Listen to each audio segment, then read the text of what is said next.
The outcome of the conversation would decide actively the fate of many million residents of the kingdom. Not just figuratively, literally. Life and death depend on this discourse. Therefore, this discourse has so much potency.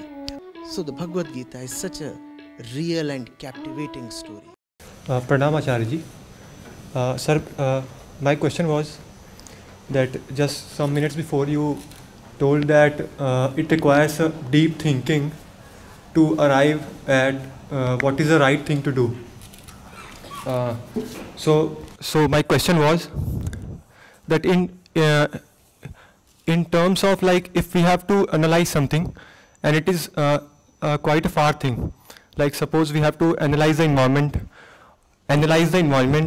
or anything that is happening outside, but when we try to objectively analyze something that happens with us or is associated with us, it gets a kind of a messy affair to arrive at anything that is worth following or anything that is clear.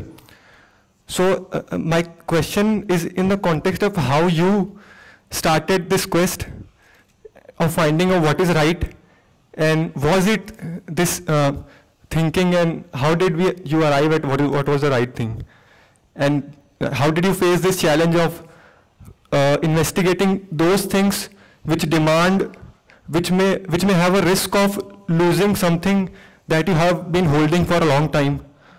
So how do we investigate those things? Right. What's your name? Siddharth Singh.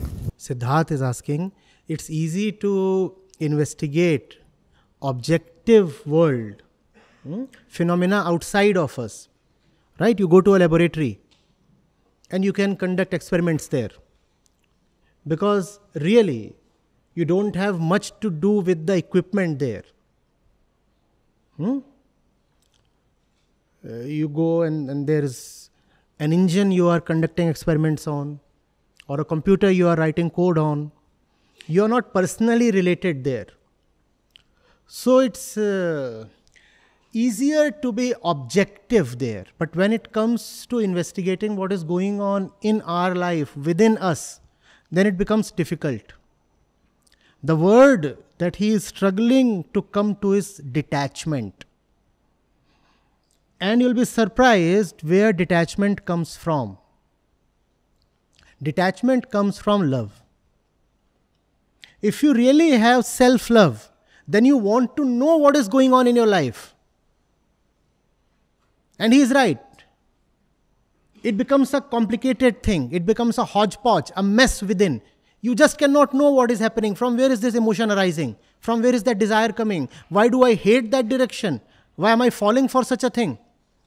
All these things happen inside, and it becomes so difficult to remain objective, because now the subject itself is involved. Right? In such situations, you require to be detached. And that detachment, I am saying, comes from love. Detachment, therefore, is not an opposite of love. Detachment is a product of love. If you are suffering, do you really want to keep suffering? If you are in a bad situation, do you want to remain there? If you love yourself, you will say, I want to get out of this place. And if I want to get out of this place, I have to very independently, very neutrally, without prejudice, understand what is going on. That is called detachment. To not to be prejudiced towards yourself. To not to have inner biases. To not to say, oh, I am a good man, but bad things are happening with me because the world is conspiring. No, I am a good man. I deserve to be JE1. It's just that the examination center was too noisy, and that's why I am JE 2714. I do not know of your batch, but most of us in my batch were aggrieved and kept fretting for all 4 years that we didn't get the JEE rank we deserved. And all of us had reasons of this kind. You know, the topics I specialized in, there was no question from those topics.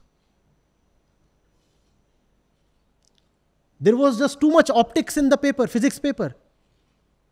25% of the paper was from optics. Now who does that? This is a scandal. I had declared myself JE1 even before writing the JEE, even thrown a party, even published in the papers. But look at my rank now, in 4 figures. We live very biased towards ourselves. Sometimes we also live biased against ourselves. Sir, what can I do? I cannot speak even in front of the mirror. If there are even 4 people in the audience, I faint. I'm no good. Please take me away, hide me somewhere. Better still, bury me in the earth.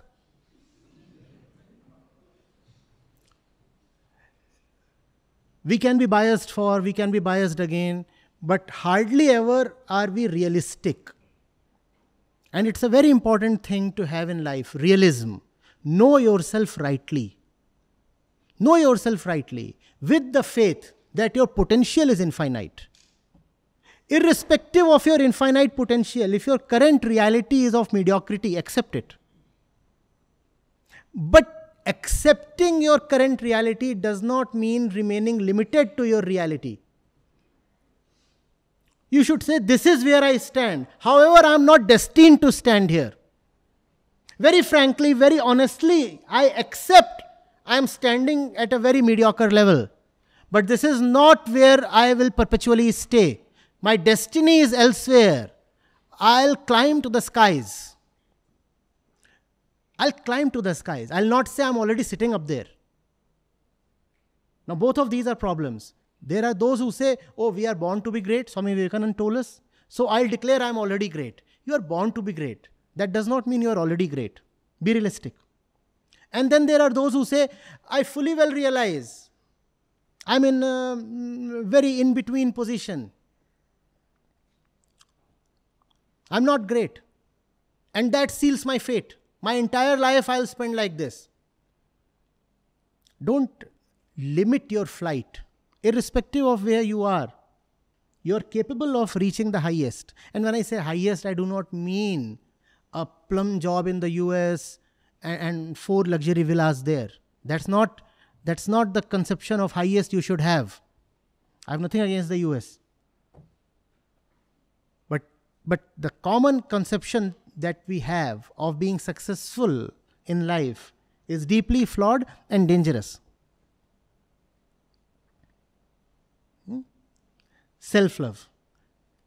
If I am being partial, I am hurting myself. Do I want to hurt myself? No, I don't want to hurt myself. I don't want to hurt myself. When you are preparing for the JEE, do you guys still use Irodov? Or is it out of fashion now? Huh? It's still in use, right? I do not know what your response to Irodov was. As far as I was concerned, first 3 months, I didn't get a single problem right. Not one problem.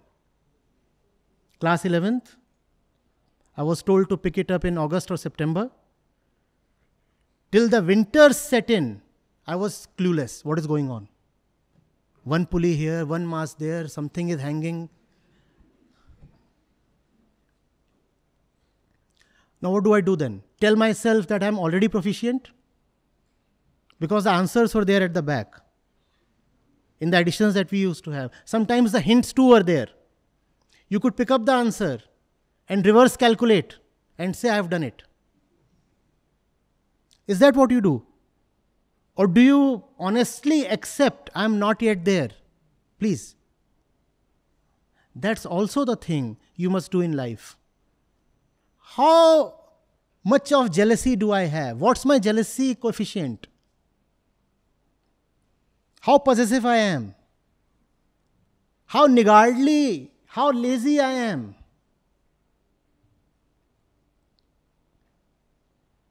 Shouldn't you ask these things? Should you be assessed only on questions in physics and chemistry? Should you not assess yourself internally? What's my discipline quotient? What's my attention quotient? This thing has been on since an hour or so, or 1.5 hours, I do not know. How much have I been attentive to? Should you not know that? Or are you saying that everything in the world is important except yourself? This is important, so I'll know about this. This is important, I'll know about this. Everything is important. This is not important. I am not important, my life is not important. How many of you want to say that? Please. If you are important and your life is important, then which knowledge is the most important? Self-knowledge, right? But we have been told that you must be knowledgeable about everything. History, constitution, geography, of course PCM. You must also know international affairs and geopolitics. You must also know NFTs and Bitcoin and crypto. And you know all these things. What is it that you do not know of? The self. Because the self is of no use. Because we are worthless. Everything is worthy of being known. But we are worthless. Why should we know ourselves? When you want to know something, then your mind gains sharpness. Have you not experienced that? When you really want to solve a problem, have you seen how your entire mental energy gets focused? Then there is no question of attachment and prejudice. Then you are just hell-bent on tackling the problem. I want to know what's going on. The same thing happens when you want to know what is happening internally. Then irrespective of what your hormones are doing, what emotions you are experiencing, you still know the reality. Are you getting it?